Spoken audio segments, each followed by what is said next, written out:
Fuck.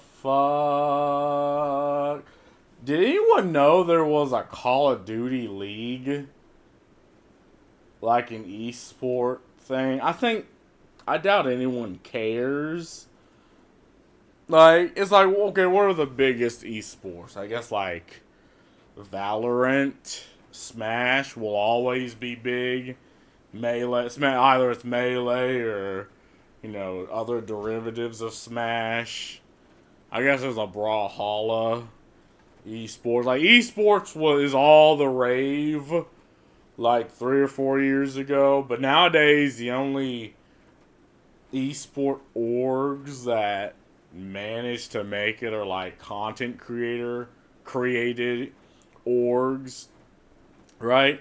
Corporate orgs just do not survive, or at least they try to be as predatory as humanly possible because they want to run an esports org like it's just any other company, like brick and mortar company. Unfortunately, that just does not fly.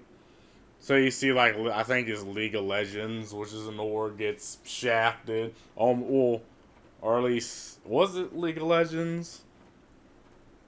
No, I think League of Legends still has its shit up. But apparently, Call of Duty Axe's entry fee increased merch revenue for teams. I think Call of Duty was like 20-ish mil to enter into the org, which is idiotic.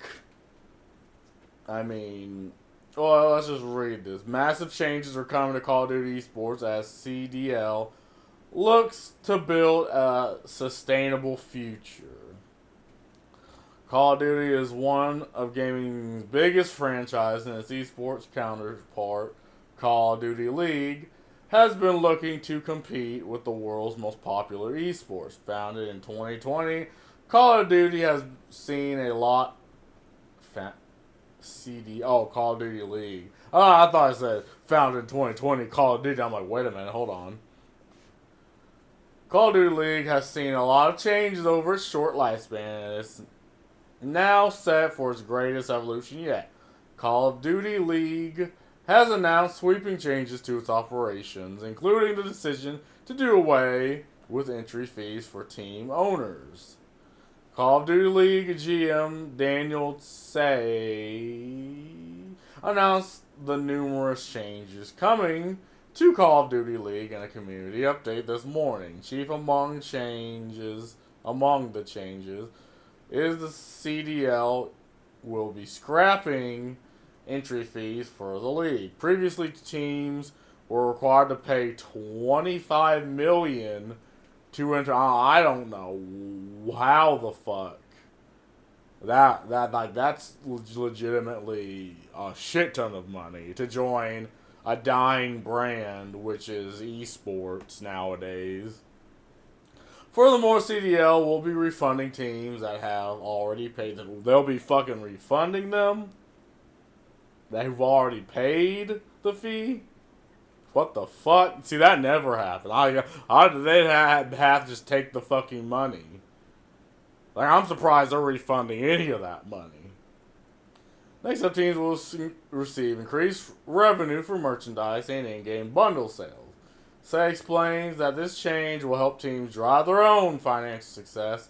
The Champs Bundle has also been added to this pool. Additional changes include an increase in subsidy amounts for teams organizing in-person events and a tier-year minimum salary guarantee for the teams.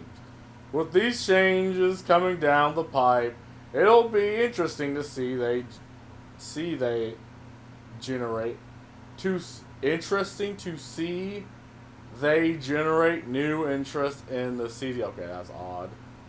As of now, Call of Duty League is preparing for its Toronto Ultra Major 3 qualifiers this weekend. So, can you come in for free? Right? Is that what they're doing? I mean, this is a good thing. Again, esports is kind of dying because there's a lot of, like, corporate interests that just want to make money, but unfortunately, esports is it's a completely different ball field than just your brick and mortar company, right? But, and again, there's some esports that will always be hyped. I know Counter Strike will always be a thing. So yeah, usually things like this come out. I'm like, I gotta make a video on this, and it's Activision Blizzard. Ew. But the thing with esports is not much of its business model is it's entertainment. It's not like physical, right? And the entertainment is technically free. Like most esport teams, like for Counter Strike and for Smash and for Valorant, like the bulk of their money comes from their merchandise, right? That they sell.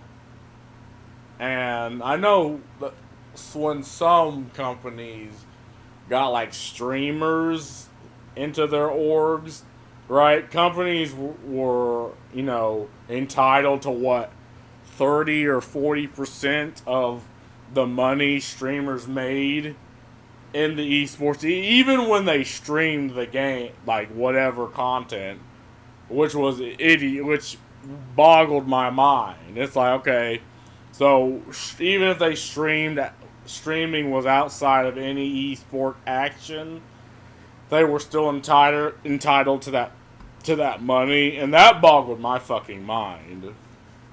I don't know anybody who would act legitimately, and people did go for it, but it's like that was just wild. And again, some of these changes came after they let the people in, so they let you in, then they're like, oh yeah, we're also entitled to, if you're streamed, any type of revenue you get from your streams, from your merchandise. They pretty much owned you. And hell, VTuber companies don't even act that vicious. Well, companies outside of what was that one company that everyone universally agreed was ass? Ninja Sanji, right? Okay, Ninja Sanji, I'd say, was the only VTube company that is in the shit show. But other than them, like, VTube companies do not do that. Hey, you know what? I should make this another video, but companies would make a lot of money and a lot of fame if they had VTubers of, like, IPs, right? Like, you have, like, a Lara Croft VTuber, or you'd have, like, a Tracer VTuber, or, like, I don't know, Overwatch adjacent VTuber. Why would, well, now that I'm thinking about it, I don't think, because there's a lot of ideologically possessed people in middle management, I don't think they would allow it. I don't think the consultancy firms that these companies hires would allow it. Right? Even though it would sell. And some companies don't have a brand.